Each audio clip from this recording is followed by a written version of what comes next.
இன்று காங்கிரஸ் பேரியக்கத்தின் சார்பாக திருச்சி மாநகரில் ஒரு மாபெரும் பாத யாத்திரை நடத்தியிருக்கிறோம். மகாத்மா காந்தி பெயரில் தாங்கியிருக்கின்ற மகாத்மா காந்தி ஊரக வேலைவாய்ப்பு உறுதி சட்டத்தை அன்னை சோனியா காந்தி அவர்கள் கொண்டு வந்த திட்டத்தை மாற்றி அமைக்கும் சிதைக்கும் பிஜேபி அரசை கண்டித்து மாவட்டந்தோறும் இந்த பேரணியை மேற்கொண்டிருக்கிறோம். 2 தினங்களுக்கு முன்பு தாம்பரத்தில் இந்த பேரணியை நடத்துகிறோம். இப்பொழுது திருச்சி, மீண்டும் எல்லா தலைநகரங்களிலும் மாவட்ட தலைநகரங்களில் இதை நடத்த இருக்கிறோம்.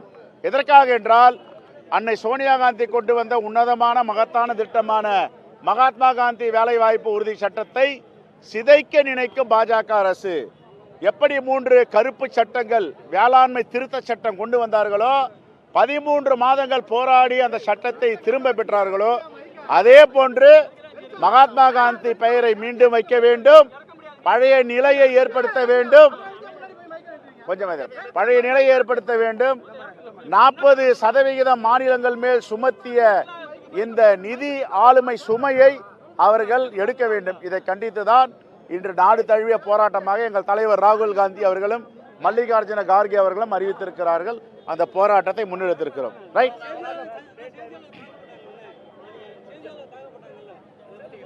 நான் கண்டிச்சிருக்கேன். இங்க பாருங்க, செய்தியாளர்கள் பத்திரிகையாளர் தான் 4வது தூண். அவர்களை யார் தாக்கினாலும் அதை நாங்கள் கண்டித்திருக்கிறோம் இந்த நிகழ்ச்சியிலும். ஆகவே அதை தாக்கக்கூடாது. எங்கள் மேலே கூட நிறைய வன்மத்தோடு சில பத்திரிகைலாம் சொல்கிறாங்கன்னா நாங்கள் சண்டையாக போடுறோம், இதெல்லாம் எழுதிட்டு போட்டோம், மக்கள் பார்க்குறாங்கன்னு விட்டுறோம். இந்த பேன் ஹேண்ட்லிங், தாக்குதல், மிரட்டுதல் இதெல்லாம் கூடவே கூடாது. இதை வன்மையாக கண்டிக்கிறோம். ஒரு இழுபறியும் இல்லையே, ஒரு இழுபறியும் இல்லை. கூட்டணி சுமூகமாக இருக்கிறது. கண்டிப்பாக தருவார்கள்.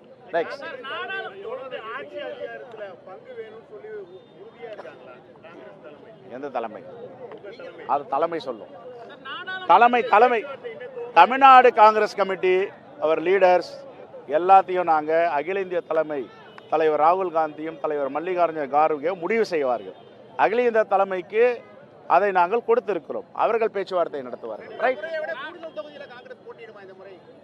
உங்களுக்கு எதனா ஒரு 10,000 ரூபாய் அதிகமாக சம்பளம் கொடுத்தா வேணாண்டுவீங்களா? சன்மானம் கொடுத்தா வேணாண்டுவீங்களா? இந்த கேள்வியே தப்பா இருக்கு. அதிகமாக கொடுத்தாங்களா? எங்க அகில இந்திய தலைமை முடிவு செய்யும். அகில இந்திய தலைமை முடிவு செய்யும். கேட்கறதுக்கு எல்லாருக்கும் உரிமை இருக்கு, கொடுக்கறதுக்கு எல்லாரும் மனசு இருக்கு. இதை யார் இதை முடிவு பண்ணுவாங்கன்னா எங்க அகில இந்திய தலைமை முடிவு பண்ணும். கண்டிப்பா இருக்கு. பெரிய மனசு உள்ளவங்க தான் இவ்வளவு திட்டங்கள் கொண்டு வந்திருக்காங்களே தமிழ்நாடு முழுவதும். ஏன் அப்படி அவங்களை குறைச்சி மதிப்பிடுறீங்க?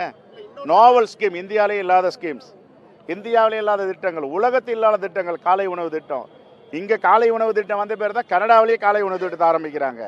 அப்படி உலகம் தரம் வாழ்ந்த, உலகமே போற்றப்பட்ட திட்டங்களை மாண்புமிகு முதலமைச்சர் கொண்டு வந்திருக்காருன்னா அவருக்கு எவ்வளவு பெரிய மனசு இருக்கு. எல்லோரையும் தன்னுடைய குடும்ப மக்களாக நேசிப்பதால் இந்த திட்டங்களை கொண்டு வர முடியும். Okay, right. பங்காளியா? நான் பங்கு தரத்துக்கு என்ன சார்? நீங்க இப்ப பாரு பங்குன்றீங்க. வேற எதனா பேசுங்க சார்.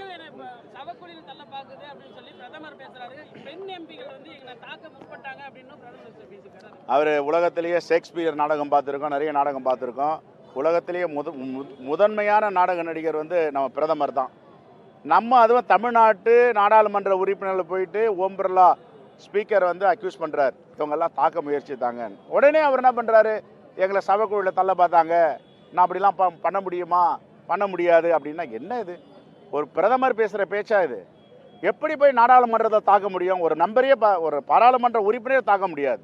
ஒரு பாரத பிரதமர் 100% அவருக்கு 24 மணி நேரம் கவர்டில் இருக்கார். அவர் யார் போய் தாக்க முடியும்?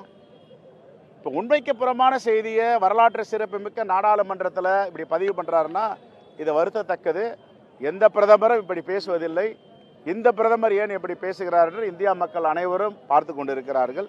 தமிழ்நாடு என்பது பிஜேபி கூட்டணிக்கான மண் இல்லை, இடம் இல்லை.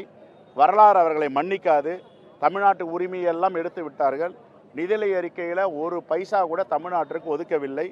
என்ன தைரியம்னா தமிழ்நாட்டு மக்கள் பிஜேபியும் அதிமுக புறந்தள்ளி விட்டார்கள். என்ன திட்டம் திட்டி தமிழ்நாட்டுக்கு என்ன இருக்குன்னு விட்டுட்டாங்க. ஆகையால் இன்னும் தமிழ்நாட்டு மக்கள் தேர்தலுக்காக காத்து கொண்டிருக்கிறார்கள். தேர்தல் அன்று பெருவாரியான வெற்றியை இந்தியா கூட்டணிக்கு அளிப்பார்கள். பேசிட்டு இருக்கோம். Okay, thank you.